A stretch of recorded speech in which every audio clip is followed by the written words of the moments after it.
Welcome to the Liberating River, where spiritual freedom meets soul-aligned wealth. I'm your guide, Wanda F. Nesbit.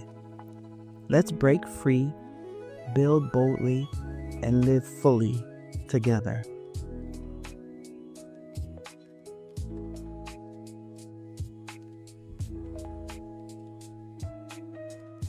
So there are three ways that I believe that we can use to get our cultivation started, right? The first way, I think, and I've said it multiple times, you have to deal with your mind. You have to be mindful. Taking those moments, even 3 minutes, I know before I've said take 5 minutes, but even taking 3 minutes a day. And I realized even with saying 3 minutes, that's about how long it takes to brush your teeth properly, based on what dentists have said. Brushing your teeth is like 2.5 minutes. So I'm gonna say 3. I'm gonna round it up to 3 minutes. You can do that. Just take 3 minutes, 3 minutes of silence, and doing breath work a day. You know what it does? It clears the static. It allows you to focus. You're able to reset in those 3 minutes of time. And of course, if you go longer, you'll have a more in-depth reset. But 3 minutes is even good a day, just for you to, because it's easy for us to just pick up and go and just do. But if you take a moment for yourself, after you wake up, after you do whatever your practices are, waking up, and then just taking 3 minutes before you start diving in, your focus will be better. I have also mentioned this before. You must take a moment before you make a decision. Again, it centers you. I understand that sometimes, we may feel there's not enough time to think before making a decision. I know that's what the common thought is, but I don't believe that. I think even if it's a mere six seconds or 10 seconds, in that split moment, you can center yourself. I really believe that. In that 6 to 10 second moment, or maybe 3 seconds, I don't know how much time you might have. I think it's the difference between life or death. But what I do know is I know you must take it. Even if it's just enough time to say, God, whether you say it audibly or you say it in your mind, just have that moment. That's a second. I don't even know if that's a full second. I've done that so many times that you don't have time to create a plan. I got that because it's that moment of moving quickly. But I have always taken that beat. Normally, I just say, God, because I need him to show up. I need spirit to show up and to show me a way of escape. I have been in so many near misses, not because I was doing the driving to hit anybody or anybody was going to hit me, but I've seen it while driving. I remember, I won't forget it. There was this car where in my little town, we have 2 lanes going one way, 2 lanes going the other, and there's like grass in the middle, in the island. And the car veered from the opposite direction all the way across the lanes, across the little grass island and over into my side. It was far enough for me to see it, but the problem was there were other cars around. It wasn't as if I could brake. I couldn't just veer to the left and right because everybody is seeing this because we see, I don't even know what happened, but the car started smoking. I can't say it was a fire, but I don't know what was going on. Thankfully, the car was damaged on its own. It didn't hit anybody.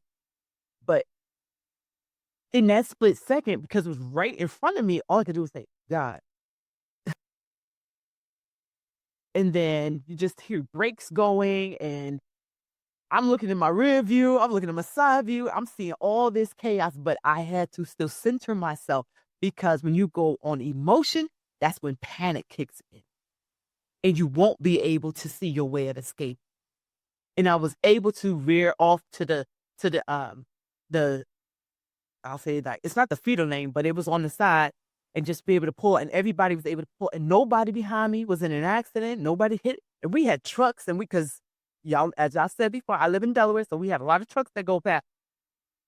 Nothing happened except for that car on its own.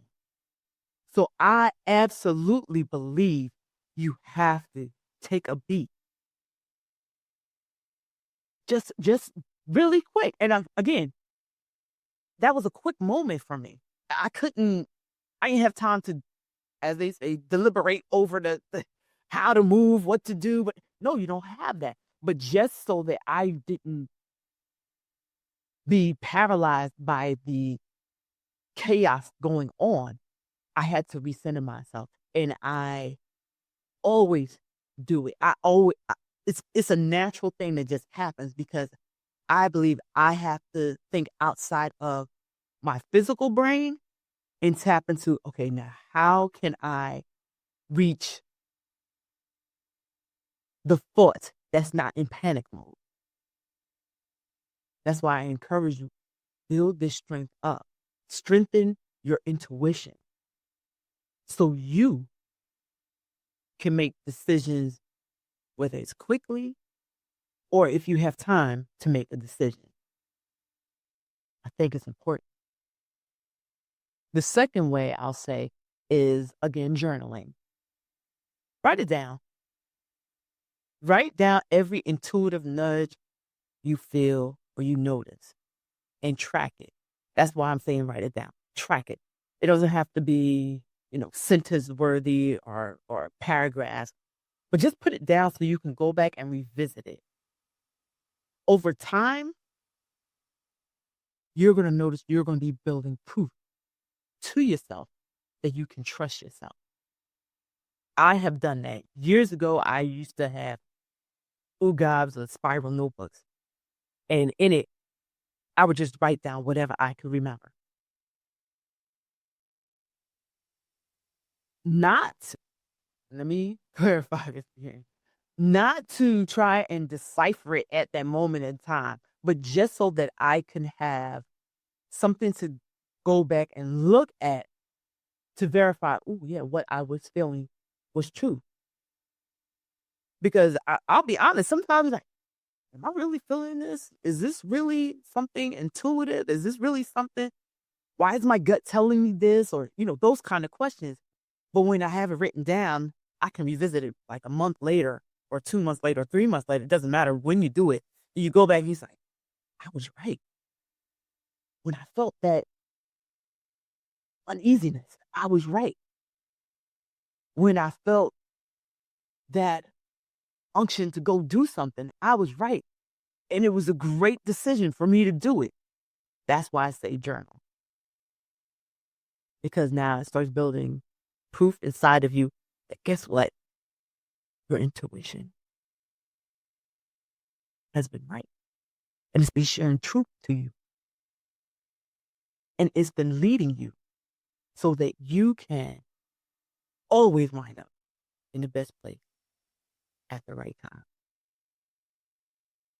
Again, this is not about perfection.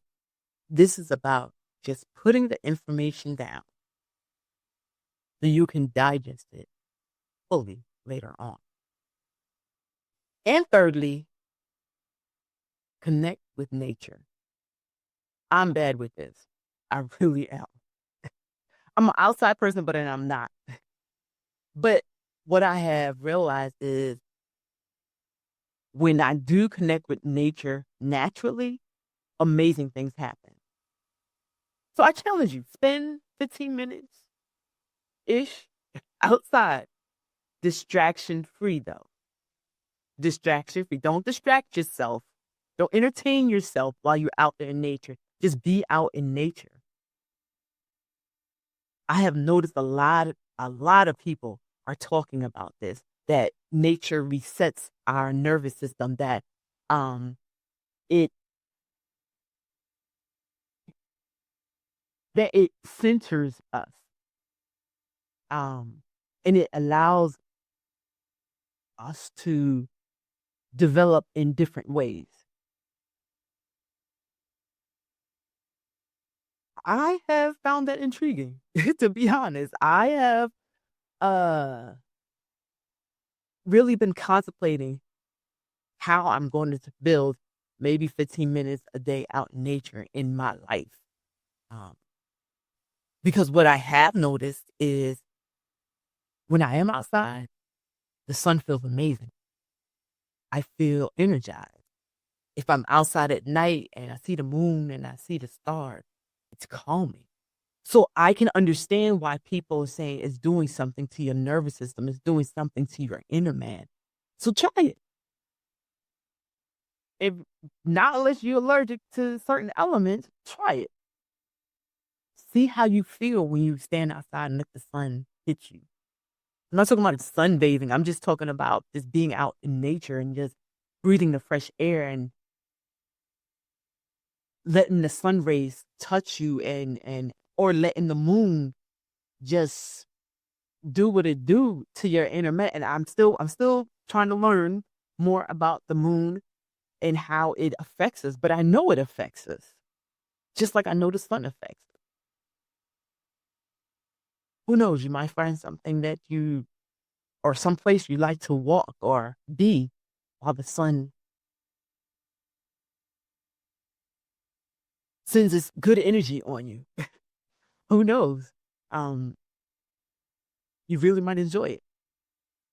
I did some research because, like I said, this is a whole piece dealing with the sun and the moon and the stars, a whole different things. But I found this article, and they were talking about this author, Daniel Goleman. He's the author of Focus, and in it, he explains that mindfulness sharpens attention, which allows us to notice subtle internal cues we usually miss. I'm going to say that again. Mindfulness sharpens our attention, which allows us to notice subtle internal cues we usually miss. I think that's pretty deep. Again, intuition, mindfulness, it's important for your life. You got to tap back into it. And if you have never tapped into it, you have to tap into it. All right, so we're going to take a quick moment to do like a little practice. Breathe. You know I'm going to say it. Breathe. Take in a deep breath and exhale. On purpose.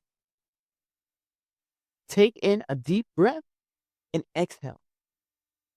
On purpose. What happens to your body? Did you notice? What happens when you take in your breath? How does your body feel? Notice the space between your thoughts. Between your thoughts, it's normally silence. But we do our best to be so entertained all the time. That's why it's important to take a breath.